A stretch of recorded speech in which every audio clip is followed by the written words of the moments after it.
Hello my friends, γεια σας φίλοι μου, του Dagamon here.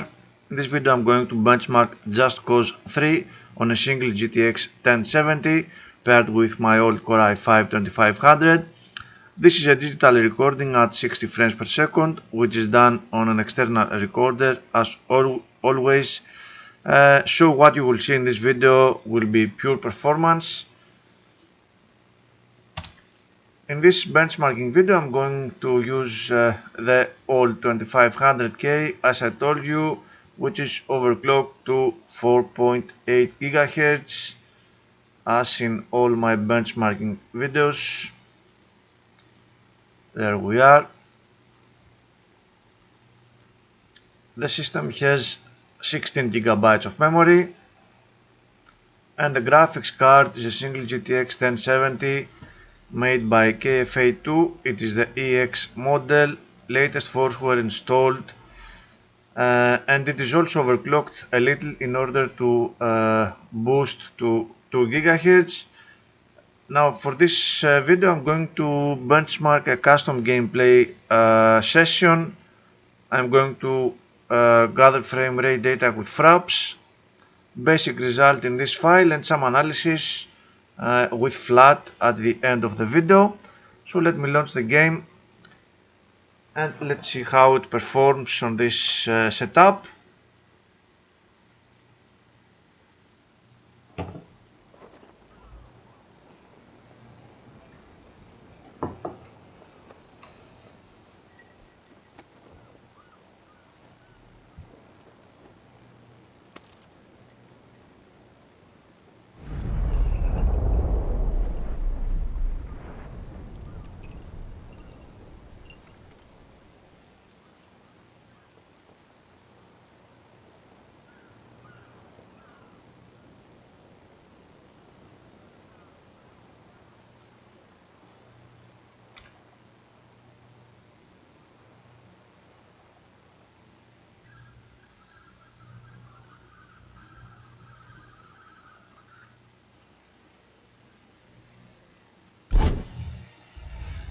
Okay, the game has loaded. Let's take a quick look at the graphics options. 1080p resolution, vertical silk no disabled. Basically I'm using maxed out settings, everything is at very high, which is the maximum quality setting. Regarding the anti-aliasing, I'm using sub-pixel morphological anti-aliasing. I don't like the T2X. As you can see, it blurs graphics a little, so I'm going to use the basic anti-aliasing mode. It is the default after all. So I'm continuing my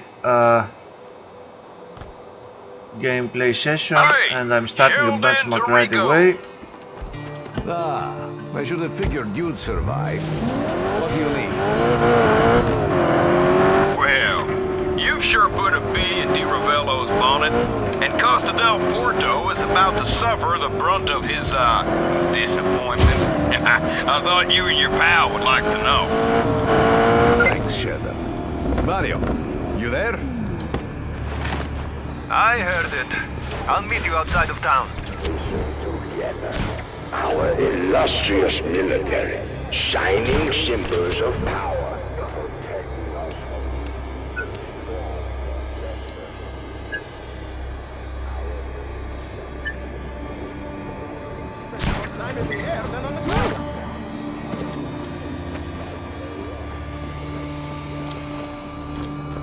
Day 1.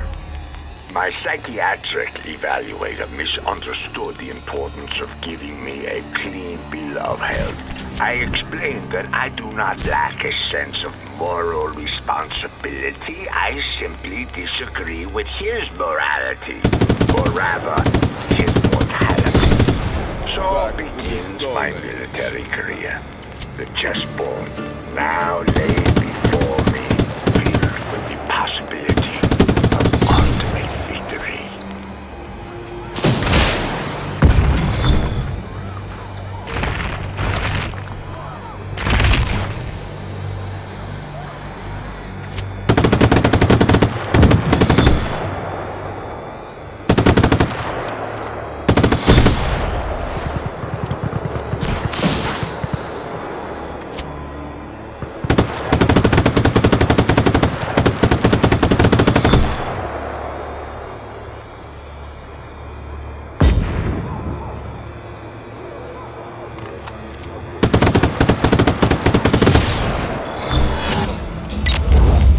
for action. Reports of hostiles in the area. All units respond. Copy that. Reinforcements inbound.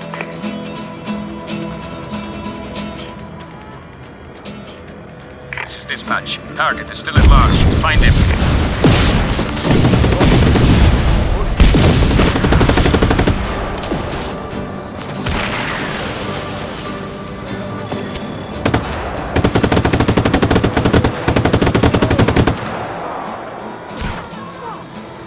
All units, find the rebel.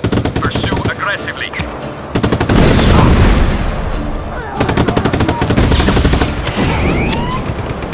This is dispatch. Sending ground reinforcements to your position.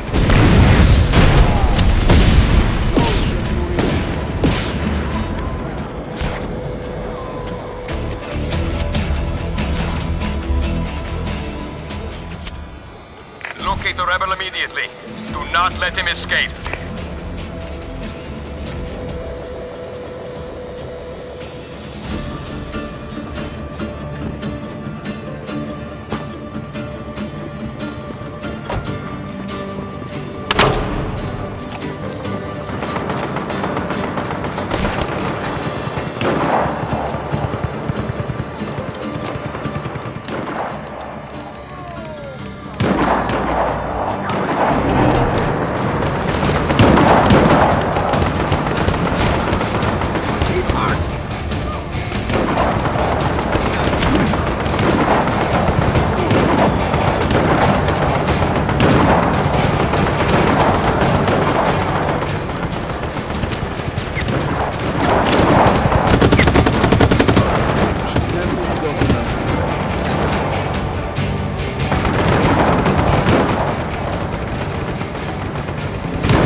Target.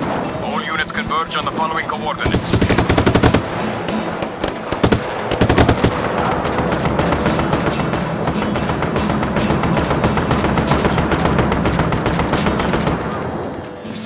Initializing search protocol. Find the target as soon as possible.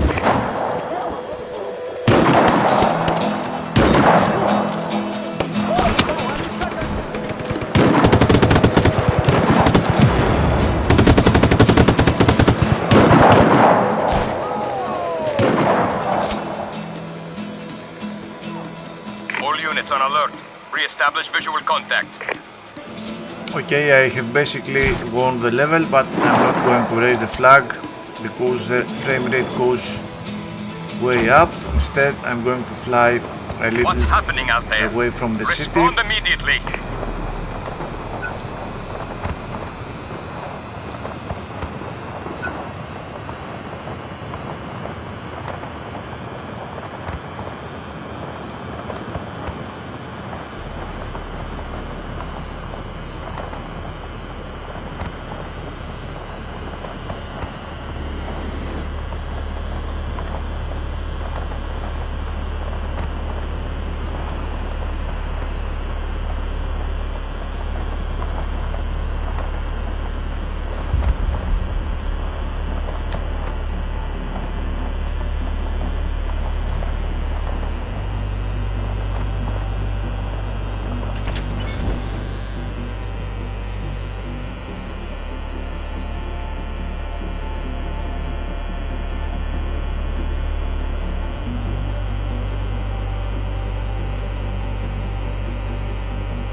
area is restricted.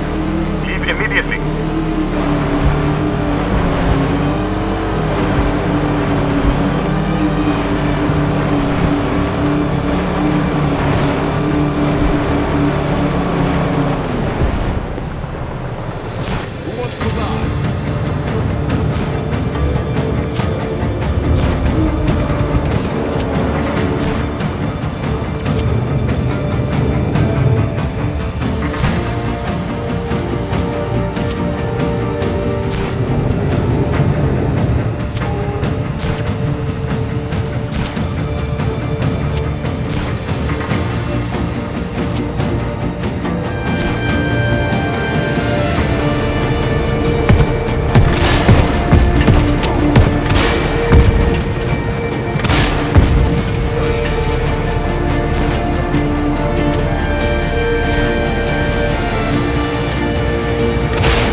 Okay, this is enough benchmarking data.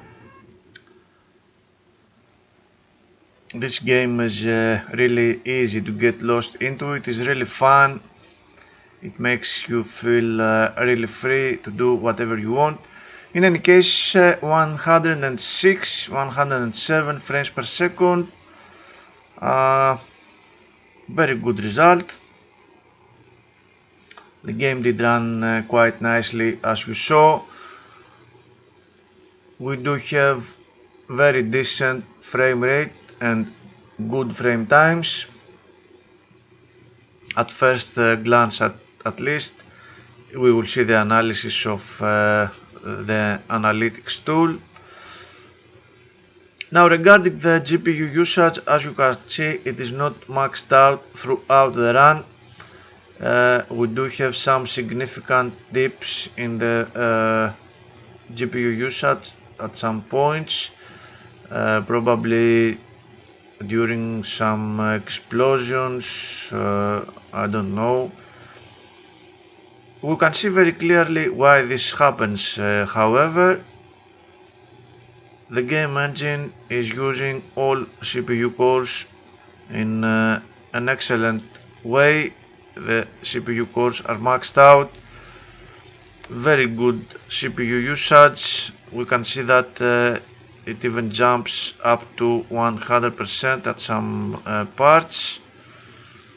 This was inside the sea while it was streaming the next session. Very good programming from this game. The CPU temps are okay, no problems whatsoever. RAM usage at a very high 7.9 gigabytes.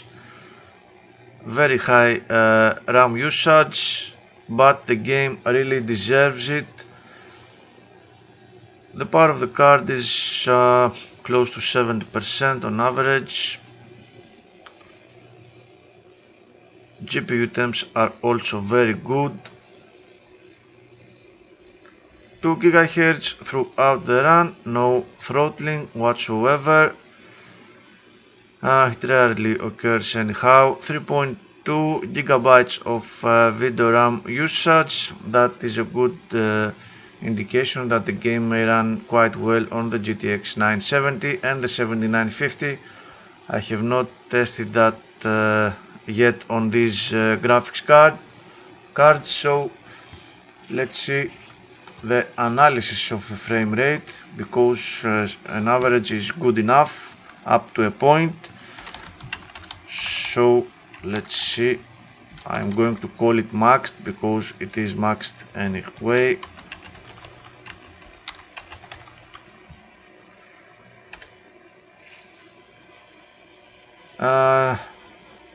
Big CSV with the frame rate data,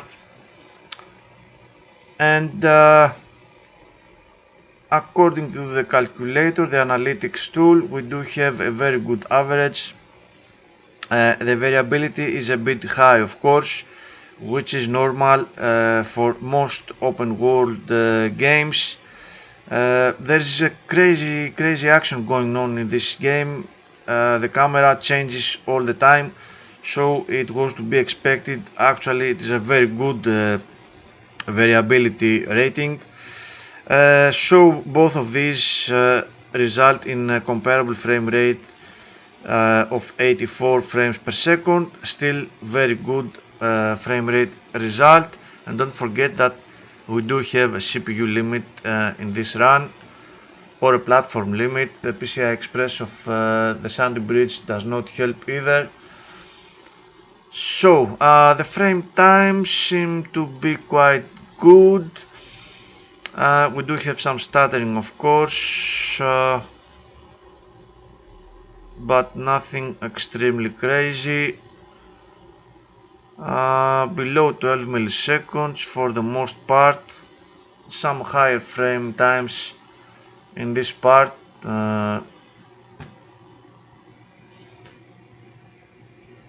The time spent beyond 16.7 milliseconds is essentially zero. However, this is a great indication of great gameplay always, at least for people enjoying 60 frames per second like I do. The histogram of the frame times also shows great performance, 8, 9, 10, 11, 12 milliseconds for the most part. Very good frame times. Frame times again without the comparisons. Don't forget that this graph may seem spiky, but we are talking about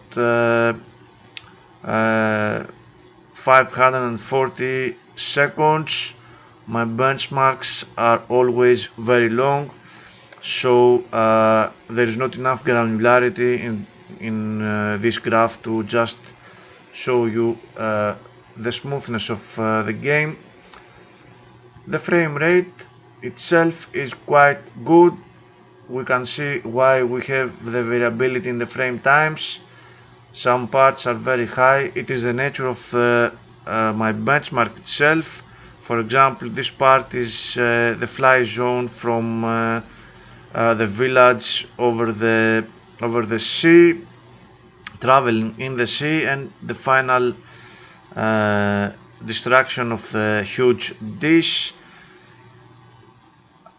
Very different gameplays in this video, but I want to test every aspect of the game.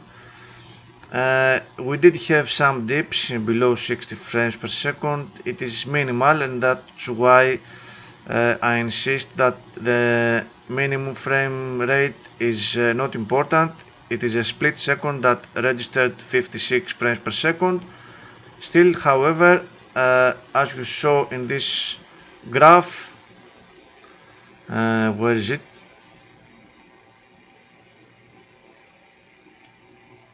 No, where the fuck is it?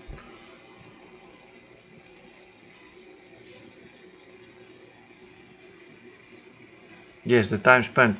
As you can see, that 56 frames per second minimum registered only one time, so it is not very important.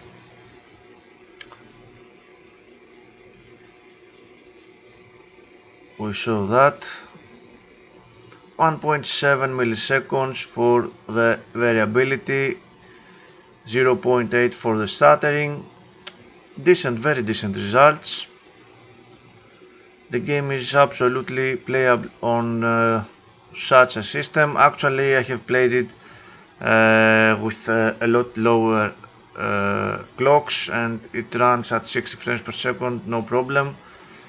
99th percentile at 14.5 milliseconds, but there is a quick drop in the frame times, so we do have excellent frame times after the 94th percentile. Very good performance overall. The time spent beyond curve, also quite good. It is late and I'm getting tired. Anyhow, comparable frame rate overlaid with the variability and the stuttering. Nothing too serious. The game is absolutely very nicely programmed, and it is a joy to play. So I would advise you to have a look in this game, my friends. Thank you very much for watching. I will see you on my next video.